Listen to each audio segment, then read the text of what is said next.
नमस्कार दोस्तों, हम हिंदी सेकंड ग्रेड की तीसरी कहानी पढ़ रहे हैं, पूस की रात कहानी।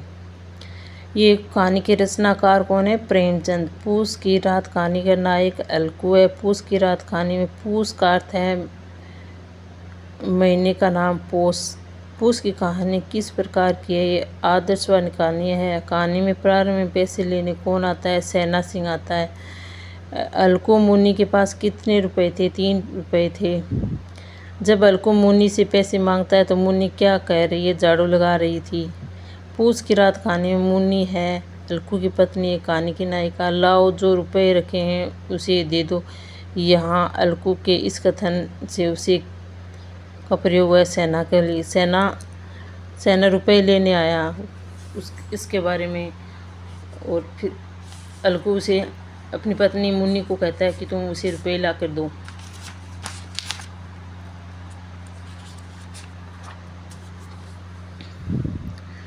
जो उसके नाम को झूठ सिद्ध करता है। क्या अलकू का भारी भरकम डील?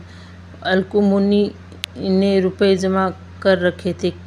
किसके लिए? कम्बल के लिए। मर मर कर काम करो, उपज हो तो बाकी दे दो। चलो, छुट्टी हुई बाकी चुकाने की और हमारा जन्म हुआ।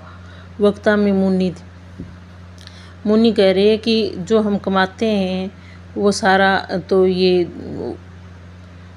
सेना जैसे ये साहूकार ले जाते हैं। हमारे नसीब में क्या आता है? ये रोज़ रोज़ का झंझट, इसका कर्ज उतार दें, ये मिट जाएगा। अलकू ने उस वाक्य को कठोर सत्य था। वह मानो एक भीषण जंतु की भांति उसे मनु घूर रहा था। वाक्य था, तो क्या गाली खाऊं पैसे न देने के कारण? मानो अपना हृदय निकाल कर देने जा रहा हूँ। अलकू को ऐसा कब महसूस हुआ? जब सेना को रुपए देते हैं तब। अलकू अपने कि वो देता हुआ कि वो उसने कंबल खरीदने के लिए पैसे इकट्ठे कर रखे, वो अपने कमाई के पैसे थे। अलकू अपने खेत के किनारे एक छतरी के नीचे बांस के खटोले पर अपनी पुरानी गांठें को की चादर ओढ़ कर काँप रहा था। छतरी बनी हुई थी ऊख के पत्तों की। जबरा कौन था? अलकू के संगी कुत्ता था। 2 में से एक को भी नींद नहीं आ रही थी। यहाँ 2 कौन? अलकू और जबरा। यहाँ अलकू पूरी खाने आ रहा था। दौड़ दौड़ में आगे आगे चले आए और रोयो नानी के नाम को। अलकू ऐसा किसे कह रहा है? जबरा को कहा रहा है।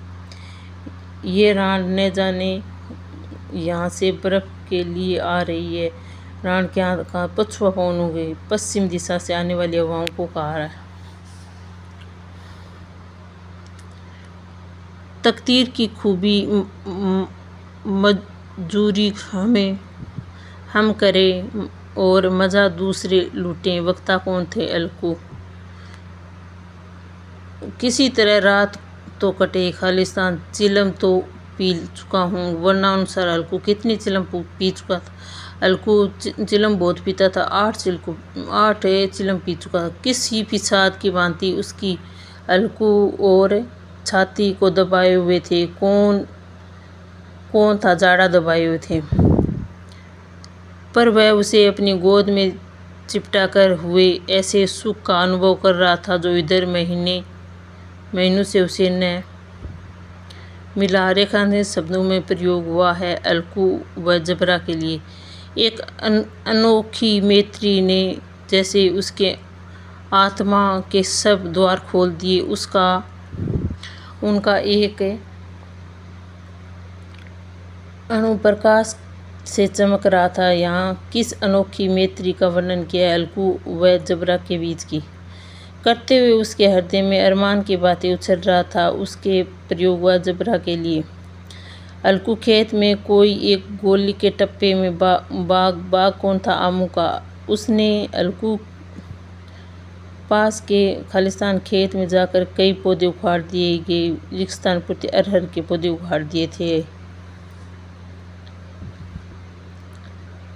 अंधकार और निर्दयी पत्तियों को कुचलता हुआ चला जाता है, रेगिस्तान की पूर्ति कौन चला जाता है, पवन। एकाएक एक झोंका के फूलों की खुशबू के लिए हुए आया है, किसके फूलों खुशबू आ रही है, मेहंदी के। उस अस्थिर प्रकाश में बगीचे में विशाल वृक्ष ऐसे मालूम होता है जैसे उस अथाह अंधकार को अपने सिरों से संभाले हुए है।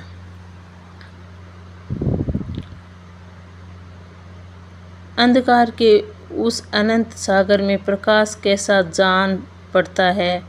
नौका के समान हिलना और मचलना। ऐसा मालूम हुआ कि जानवरों का एक झुंड खेत में आया हुआ है। वह झुंड नीलगांव का था।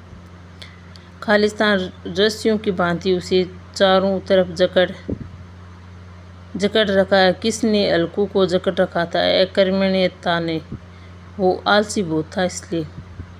अलकू ने बहाना किया कि मैं मरते मरते तुझे अपने खेत की पड़ी है, और हल्कू ने बहाना बनाया था पेट दर्द के लिए। उसकी पत्नी मुन्नी आई, उसके तब बहाना बनाया। अब मजदूरी करके मार गुजारी बननी पड़ेगी। वक्ता कौन है? मुन्नी। रात को ठंड में यहाँ सोना तो न पड़ेगा। वक्ता कौन था? हल्कू। पूस की रात खाने कितने भागों में? 4 भागों में है। न जाने कितने बाकी जो किसी तरह चूकने ही नहीं आते। वक्ता कौन है? मुन्नी। अलकू के खेत की फसल नष्ट की थी नीलगायों ने, जो हवा झोंका आ जाने पर जरा जाग उठती थी, क्षण भर में फिर आंखें बंद कर लेती थी। वर्णन है आग का। धन्यवाद दोस्तों।